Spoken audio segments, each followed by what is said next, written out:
The ball was in the air for what felt like a long time. Super Bowl 34. The Tennessee Titans had just tied the game. The St. Louis Rams had been the most explosive offense in football all season. A unit so prolific, they were given a nickname that became part of NFL history, the greatest show on turf. They had Kurt Warner at quarterback, Marshall Faulk in the backfield, Torry Holt as the rising star, and on the other side of the formation, the man who had been the heart of the receiving corps for 7 years before any of those names had even arrived in St. Louis, Isaac Bruce. 2 minutes left, tied at 16, the Rams broke the huddle. Warner dropped back, looked downfield, and let it fly.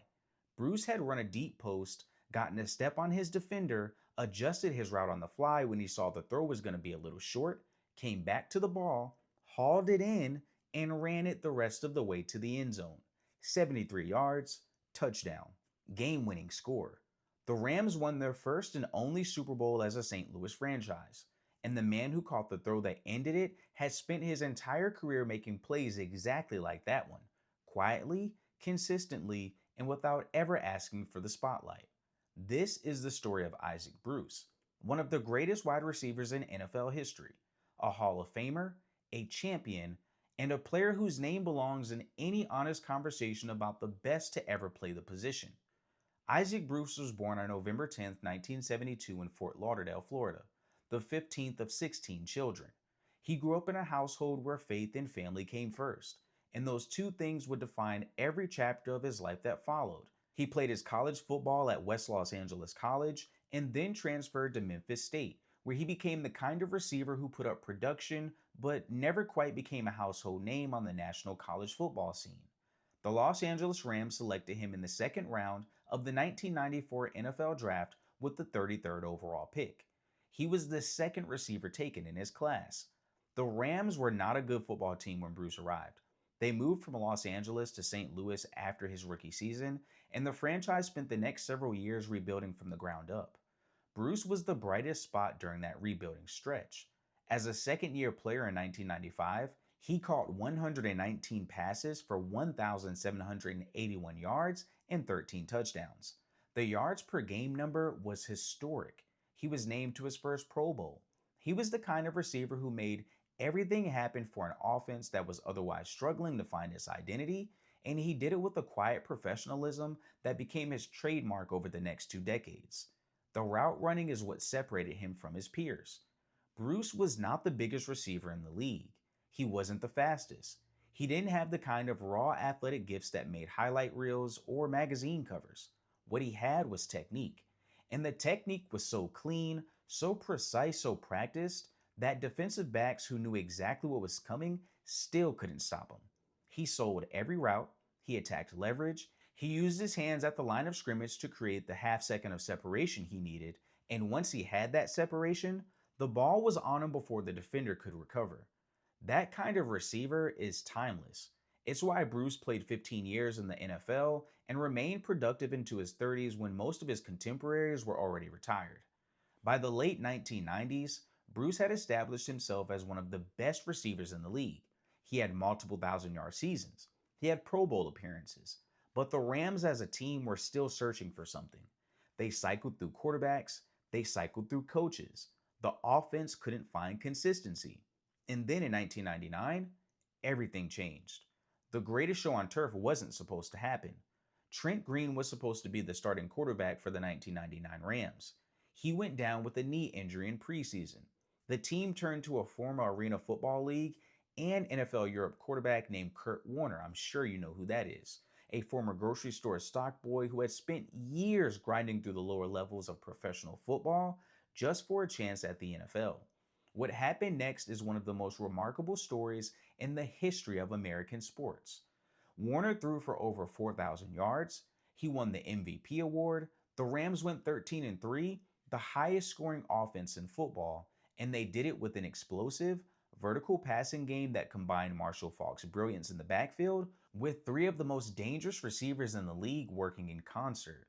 Isaac Bruce was the senior man in that receiving corps. Torry Holt had just been drafted, and Azir Hakim was a rising star. But Bruce was the foundation.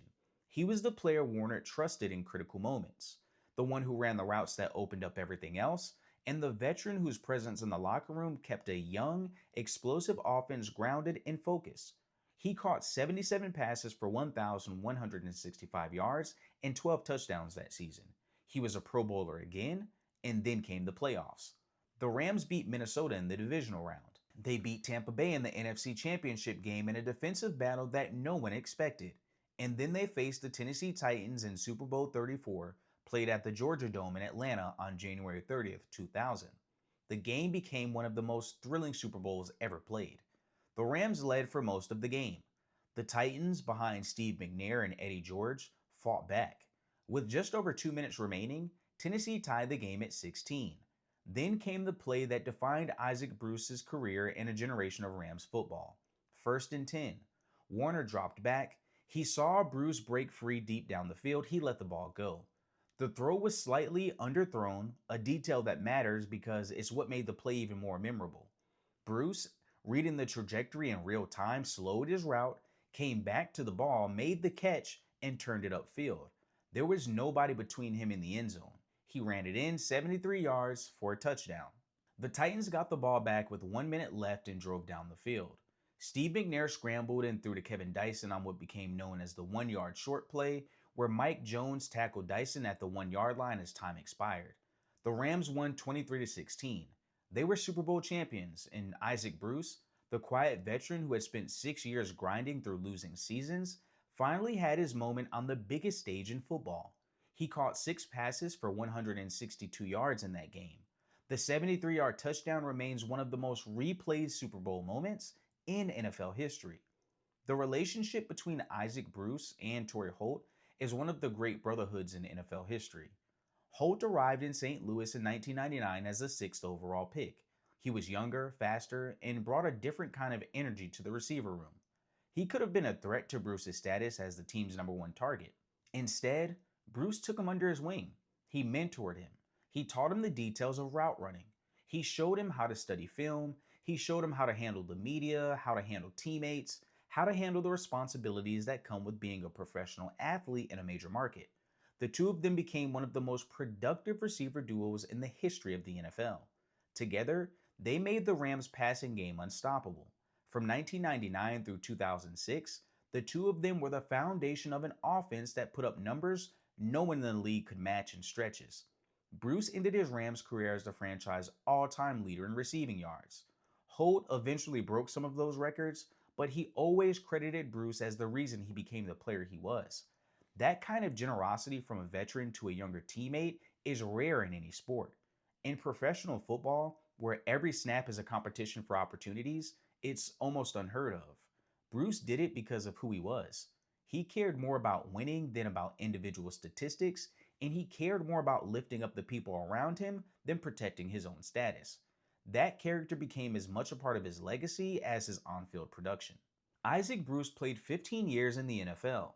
He spent 14 of them with the Rams franchise, first in LA, then in St. Louis, and finished his career with 2 seasons in San Francisco.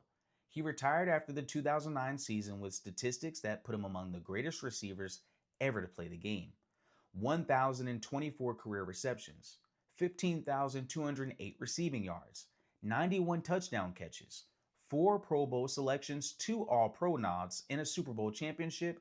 At the time of his retirement, he ranked 2nd in NFL history in receiving yards, behind only Jerry Rice. Insane. The Pro Football Hall of Fame called his name in 2020. He was enshrined that summer in Canton, Ohio, along the other immortals of the sport. The induction speech he gave reflected everything that defined his career: humility, gratitude, faith, and an acknowledgement of the people who had helped him along the way. He thanked his family. He thanked his teammates. He thanked his coaches.